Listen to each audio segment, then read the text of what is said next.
Okay, तो इससे पहले हम लोग बायोमोलिक्यूल्स पढ़ना स्टार्ट करें, let me tell you something. एक लड़का था, okay, so there was a boy, okay, smart boy.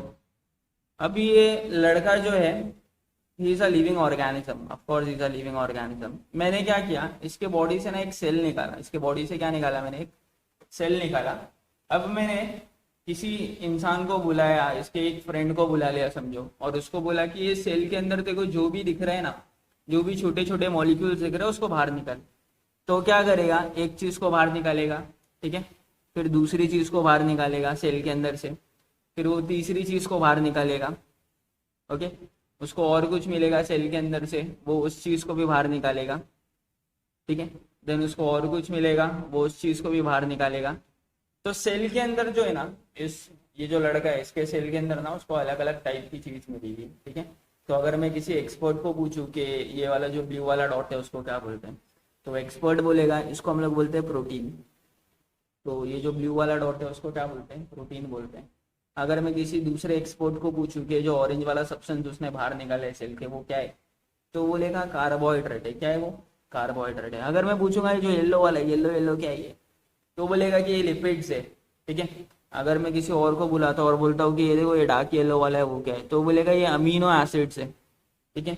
अगर मैंने किसी और एक्सपर्ट को बुलाया और बोला ये ब्लू वाला डॉट क्या है, तो बोलेगा ये मिनरल्स है।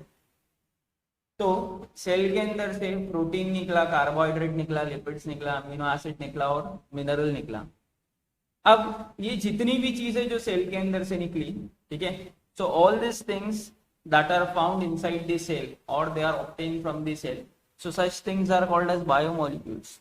क्या बोलते हैं हम लोग इन मॉलिक्यूल्स को, बायोमोलिक्यूल्स बोलते हैं। बायोमोलिक्यूल्स क्यों बोलते हैं देखो, बायो इज लिविंग ऑर्गेनिज्म, तो जितने भी लिविंग ऑर्गेनिज्म है that comes under bio. Bio मतलब लाइफ, मॉलिक्यूल्स मतलब सच मॉलिक्यूल्स और सच chemicals that are found inside the living organisms are called as biomolecules. So I hope it is clear biomolecules क्या होता है। So ऐसे chemicals होते हैं, ऐसे molecules होते हैं जो एक living organism के अंदर present होते हैं, ठीक है। So what are biomolecules? Molecules present inside the living organism। एक living organism के अंदर जो molecules मिलते हैं उसको हम लोग क्या बोलते हैं, biomolecules बोलते हैं। अभी यहाँ पर मैंने जो भी बायोमोलिक्यूल्स बताया वो एकदम कम है, मतलब बहुत सारे बायोमोलिक्यूल्स होते हैं। लाइक फॉर एग्जांपल जैसे मैंने अभी बताया आपको, प्रोटीन होता है, ठीक है, कार्बोहाइड्रेट्स होते हैं, फैट्स होते हैं, मतलब लिपिड्स होते हैं, उसके बाद अमीनो एसिड होता है, अमीनो एसिड होता है, ठीक है, मिनरल्स होते हैं, मिनरल्स, ठीक है। उसके बाद मिनरल्स के बाद there is something called as water, पानी होता है, पानी, ठीक है। उसके बाद कुछ गैसेस होती है जैसे कार्बन डाइऑक्साइड और ऑक्सीजन जो हम लोग बाहर से लेते हैं, ठीक है। और अगर सेल को देखें अच्छे से तो वहाँ पर अपने को एंजाइम्स मिलेंगे, ठीक है, सेल के अंदर से एंजाइम्स मिलेंगे हम लोग को कुछ वाइटामिन मिलेंगे, विटामिन मिलेंगे, ठीक है। और अगर देखें हम लोग उसको तो हम लोग को और न्यूक्लियोटाइड्स मिलेगा, जैसे डीएनए हो गया, ये सब मिलेगा हम लोग को।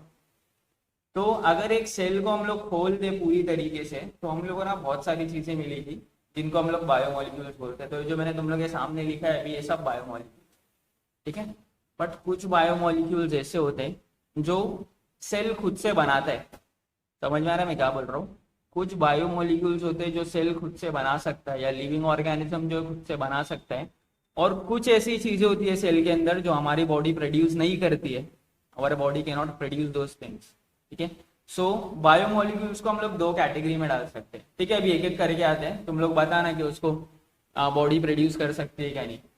Right, will start with protein. Protein body बनाती है क्या नहीं, ऑफ कोर्स बना सकते हैं। कार्बोहाइड्रेट प्रोड्यूस कर सकती है, फैट, लिपिड्स, अमीनो एसिड ये भी बन सकता है। मिनरल बन सकता है या बॉडी सोडियम बना सकती है, कैल्शियम, ये सब बना सकती है, नहीं ये सब नहीं बना सकती है, ठीक है। वाटर बना सकती है बॉडी, नहीं बना सकती है। कार्बन डाइऑक्साइड, ऑक्सीजन बना सकती है, खुद से नहीं बना सकती है। एंजाइम बना सकती है, ठीक है। विटामिन भी बना सकती है, न्यूक्लियोटाइड्स भी बना सकती है। तो अगर हम लोग देखेंगे यहीं पर जितने भी बायोमोलिक्यूल्स है वो दो कैटेगरी में आ गए, ठीक है। एक वो बायोमोलिक्यूल्स जो बॉडी प्रोड्यूस कर सकती है, ठीक है, ये वाले बायोमोलिक्यूल्स। और एक दूसरे टाइप के बायोमोलिक्यूल्स जो हमारी बॉडी प्रोड्यूस नहीं कर सकती है, those things can not be produce inside our body. ठीक है, तो ऐसे बायोमोलिक्यूल्स जो हमारी बॉडी प्रोड्यूस कर सकती है उनको हम लोग बोलते हैं ऑर्गेनिक। क्या बोलते हैं उनको हम लोग? ऑर्गेनिक। तो this are called as organic biomolecules. समझ में आ रहे हैं? तो इनको हम लोग क्या बोलते हैं? तो ग्रीन वाला जो मैंने सर्कल किया उनको हम लोग बोलते हैं ऑर्गेनिक बायोमोलिक्यूल। ये जो पिंक वाला दिख रहा है जो हमारी बॉडी नहीं बना सकती है, those are called as inorganic biomolecules. Okay, so I hope biomolecule की पहली कैटेगरी आपको समझ में आ गई। So there can be two types of biomolecules, one is organic and another is inorganic biomolecule. ठीक है, अभी हम लोग देख लेते हैं बायोमोलिक्यूल्स को और कौन सी कैटेगरी में डाल सकते हैं। तो अभी जो मैंने आपको बायोमोलिक्यूल्स बताया तो उसमें दो टाइप के बायोमोलिक्यूल बताया मैंने, है ना, एक ऑर्गेनिक और एक इनऑर्गेनिक। अच्छा, अगर समझो मैं अभी बना रहा हूँ, चावल बना रहा हूँ, समझो मैं खिचड़ी बना रहा हूँ। ठीक है, so will take a plate, एक प्लेट ले लेते हैं। ठीक है, ये प्लेट के अंदर ना राइस है, ये प्लेट के अंदर क्या है? राइस है। अब ये जो राइस मैंने बनाया, ये जो खिचड़ी बनाया मैंने, खिचड़ी बनाने में अपने को क्या क्या कंपोनेंट लगता है? ठीक है, दाल भी डाल लेते थोड़ी कहीं कहीं पर, इट डिपेंड्स किसके घर की खिचड़ी है। ठीक है, तो खिचड़ी बनाने में अपने को क्या क्या लगता है? सबसे पहले we want something called as rice, it can be anything, basmati का टुकड़ा और समथिंग व्हाटएवर।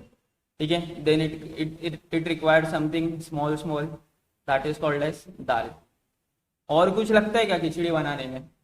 और कुछ लगता है? लगता है, क्या लगता है? पानी लगता है, water, water and anything else. एक और चीज लगती है विच इज सॉल्ट, नमक। ठीक है, अगर मैं अभी तुम लोग को पूछूं कि ये जो खिचड़ी बनाया इसके अंदर मेजर चीज कौन सी है? दाल ज्यादा है, चावल ज्यादा है या नमक ज्यादा है? ठीक है, दाल को साइड में रख देते हैं, चावल ज्यादा है या नमक ज्यादा है? तो तुम लोग बोलेंगे सर ऑफ कोर्स एकदम राइस ज्यादा है, राइस का जो क्वांटिटी है that is too much and the amount of salt is very less, है ना। राइस बहुत ज्यादा क्वांटिटी में होती है और सॉल्ट बहुत कम क्वांटिटी में होता है, बट कम क्वांटिटी में होने का मतलब ये है क्या कि उसकी जरूरत नहीं है। ऑफ कोर्स इतने सारे चावल है, अगर नमक नहीं रहेगा तो मजा नहीं आएगा खाने में। नमक थोड़ा सा लगता है बट बहुत जरूरी होता है ना। सेम तरीके से जैसे खिचड़ी में एक चीज बहुत ज्यादा अमाउंट में और एक चीज बहुत कम अमाउंट में, सेम तरीके से हमारे सेल के अंदर भी, इनसाइड अवर सेल, ये जो बायोमोलिक्यूल्स होते हैं, कुछ जो होते हैं वो मेजर क्वांटिटी में होते हैं, ठीक है, लार्ज क्वांटिटी में होते हैं, और कुछ जो होते हैं वो लेस क्वांटिटी में होते हैं। ठीक है, तो बायोमोलिक्यूल्स हम लोग दो कैटेगरी में डाल सकते हैं, एक लार्ज क्वांटिटी वाले और एक लेस क्वांटिटी वाले। अच्छा, चावल में जो खिचड़ी है उसके अंदर अपने को राइस दिखता है बट सॉल्ट दिखता है क्या? सॉल्ट आया कभी खाने में, फील कर सकते हैं हम लोग उसको, बट कभी दिखता है हम लोग को? नहीं दिखता है। क्यों? क्योंकि उसका साइज छोटा है। चावल क्यों दिखता है हम लोग को? क्योंकि उसका साइज बड़ा है। सेम तरीके से बायोमोलिक्यूल्स जो होते हैं हम लोग के बॉडी में, जो बायोमोलिक्यूल्स जो होते हैं, okay, so the biomolecules that we have inside our body can be micro, they can be what? They can be micro मतलब एकदम छोटा क्वांटिटी, और they can be macro मतलब बड़ा। समझा?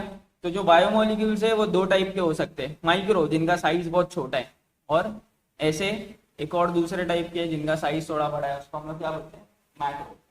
अच्छा, कौन से मॉलिक्यूल्स है जो माइक्रो है? ठीक है, तो उसके अंदर क्या क्या आ जाता है? जैसे वाटर बहुत माइक्रोस्कोपिक है। माइक्रोस्कोपिक क्या? माइक्रोस्कोप से भी नहीं देख सकते, इट इज वेरी माइक्रो, बहुत छोटा मॉलिक्यूल है वो। ठीक है, और वाटर हो गया इसके अंदर। उसके बाद अगर हम लोग देखें गैस हो गया, गैस, कार्बन डाइऑक्साइड, ऑक्सीजन, ये हो गया। उसके बाद अगर हम लोग देखेंगे तो शुगर हो गया। तो ये सारे जो सब्सटेंस होते हैं इनका जो साइज होता है वो बहुत छोटा होता है, so they are not very visible. अगर मैक्रो की बात करें तो कार्बोहाइड्रेट जो होते हैं दोज आर विजिबल, जो कॉम्प्लेक्स होते हैं। जो लिपिड्स होते हैं they have a bit bigger size, okay. Then protein है अपने पास, ठीक है। उसके बाद न्यूक्लिक एसिड है। तो इन सारी चीजों का जो साइज है दैट इज बिग का मतलब ये नहीं कि कार्बोहाइड्रेट ऐसा आंख से दिख जाएगा सेल के अंदर जाके, उधर लिपिड्स है उधर प्रोटीन है। They have large structures as compare to micro. इतना लार्ज नहीं होता है कि आंख से दिख जाएगा। ओके, तो माइक्रो मतलब जिनका साइज छोटा और मैक्रो मतलब जिनका साइज जो है मॉलिकुलर साइज बोलते हैं उसको, या मॉलिकुलर वेट बोलते हैं, वो ज्यादा है। ठीक है, तो माइक्रो में क्या होगा, molecular weight will be less. Biomolecules को देखेंगे तो उनका जो मॉलिकुलर वेट होता है वो बहुत कम होता है, मतलब वो कम मॉलिक्यूल से बने होते हैं। जैसे अगर समझो ये मॉलिक्यूल है, ये मॉलिक्यूल है, ये मॉलिक्यूल है, तो ये चेन बस इतनी छोटी सी रहेगी। बट अगर मैक्रो में देखें तो उनका मॉलिकुलर वेट बहुत ज्यादा होता है, तो बहुत सारे मॉलिक्यूल्स होते हैं एक साथ।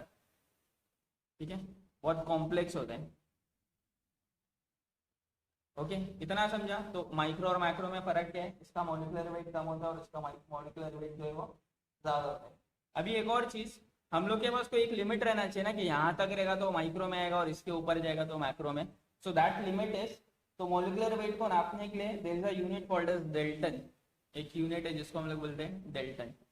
तो 18 से लेकर 800 डेल्टन, कहां से कहां तक, 18 से लेकर 800 डेल्टन तक का जो न्यूट्रिएंट होता है, जो मॉलिक्यूल होता है ना, बायोमोलिक्यूल, उसको हम लोग माइक्रो की कैटेगरी में डालते हैं। इतना समझा। और जिसका मॉलिकुलर वेट 10,000 डेल्टन के ऊपर, तो ऐसा मॉलिक्यूल जिसका मॉलिकुलर वेट जो है वो 1000 डेल्टन के ऊपर होता है, तो उसको हम लोग मैक्रो बायोमोलिक्यूल में पुट कर देते हैं। इतना समझ में आया। अभी क्या होता है पता है, जैसे इनका मॉलिकुलर वेट बहुत कम होता है, बहुत हल्का होता है, so they easily get dissolve in water, so they are highly soluble. So this substance are soluble, these are soluble and these are not easily soluble. इतना समझ में आया। So that was all about the categorization of biomolecules into micro and macro. Okay, इतना समझा। सो अभी तक हम लोग ने क्या क्या देखा, हम लोग ने देखा कि बायोमोलिक्यूल्स एक्चुअल में होते क्या है। ठीक है, उसके बाद हम लोग ने देखा ऑर्गेनिक बायोमोलिक्यूल कौन से और इनऑर्गेनिक बायोमोलिक्यूल्स कौन से। फिर उसके बाद मैंने खिचड़ी का एग्जाम्पल लेके तुम लोग को माइक्रो और मैक्रो बायोमोलिक्यूल्स के बारे में बताया। ठीक है, अब मैंने सोचा ना कि जब मैं बायोमोलिक्यूल चैप्टर पढ़ ही रहा हूँ तो मैं क्या करूंगा, बायोमोलिक्यूल्स की ना पूरी लिस्ट बना लूंगा। ठीक है, तो बायोमोलिक्यूल्स की लिस्ट बनाने के लिए मेरे को क्या करना पड़ेगा, सब टाइप का एक लिविंग ऑर्गेनिज्म उठाना पड़ेगा। तो मैंने क्या किया, एक एनिमल सेल ले लिया, यहाँ पर मैंने क्या किया, एक एनिमल सेल ले लिया। ठीक है, उसके बाद मैंने क्या किया, प्लांट सेल ले लिया ऐसे। ठीक है, फंगस का सेल ले लिया, बैक्टीरिया ले लिया। ठीक है, तो मैंने क्या किया, अलग अलग चीजें कलेक्ट किया। एक एनिमल सेल लिया, उसके बाद प्लांट सेल है। ठीक है, देन वी हैव बैक्टीरिया, थोड़ा फंगस वगैरह भी ले लिया, फंगस ले लिया। ये सब चीजें मैंने कलेक्ट किया। अब मैं क्या करूंगा पता है, बायोमोलिक्यूल्स एक्सट्रैक्ट करना चालू करूंगा, तो मुझे हजारों बायोमोलिक्यूल्स मिलेंगे, थाउजेंड्स ऑफ बायोमोलिक्यूल्स मेरे को मिलेंगे। पर मैं जब एनिमल सेल देखूंगा ना, जब मैं एनिमल सेल देखूंगा तो ये एनिमल सेल में ना मेरे को ना बेसिकली 4 बायोमोलिक्यूल सबसे ज्यादा मिलेंगे। एक मिलेगा प्रोटीन, दूसरा मिलेगा कार्बोहाइड्रेट, तीसरा लिपिड्स। ठीक है, और चौथा जो है that will be amino acids. So ये 4 बायोमोलिक्यूल जो है ना मेरे को, वो एनिमल सेल में एकदम ज्यादा क्वांटिटी में मिलेंगे, इसलिए हम लोग इसको बोलते हैं primary metabolite. So they have a special name called as primary metabolite. So mostly you will find this kind of molecules. ये 4 मॉलिक्यूल्स अपने को ज्यादा मिलेंगे किसके अंदर, एनिमल सेल के अंदर। बट अगर plant cell, animal cell, fungal cell, अगर ये सारी चीजों को हम लोग देखें तो उसके अंदर हम लोग को बहुत सारी कैटेगरी मिलेगी, बहुत सारी चीजें मिलेगी। ठीक है, जैसे सेल्यूलोज मिलेगा हम लोग को, सेल्यूलोज। उसके बाद हम लोग को गम मिलेगा, हम लोग को उसके बाद रबर मिलेगा। ठीक है, कुछ केमिकल सब्सटेंस है जैसे मॉर्फिन। ठीक है, एक ऐसी चीज है, ये भी मिलेगा हम लोग को। तो हम लोग को बहुत सारी चीजें मिलेगी। तो if you see the biomolecules that are found in animal cell are majorly protein, carbohydrate, lipids और अमीनो एसिड्स। बट अगर प्लांट, बैक्टीरिया, फंगस ये सब चीजें देखें तो उसमें बहुत सारे हजारों बायोमोलिक्यूल्स है, जैसे सेल्यूलोज हो गया, गम हो गया, रबर हो गया, मॉर्फिन हो गया। ठीक है, तो इन सारे सब्सटेंसेस को हम लोग बोलते हैं सेकेंडरी मेटाबोलाइट। तो ये सबको क्या बोलते हैं हम लोग, सेकेंडरी मेटाबोलाइट।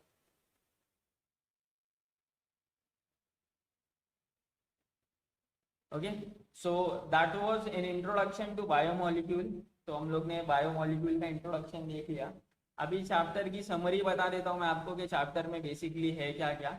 तो बायोमोलिक्यूल्स में बेसिकली हम लोग डिटेल में पढ़ने वाले अबाउट कार्बोहाइड्रेट्स, हम लोग कार्बोहाइड्रेट्स के बारे में पढ़ने वाले हैं, फिर लिपिड्स के बारे में पढ़ेंगे, ठीक है, that is the second topic. Then third will be amino acids, amino acid होगा। फिर फोर्थ हम लोग प्रोटीन के बारे में पढ़ेंगे। Fifth nucleotides,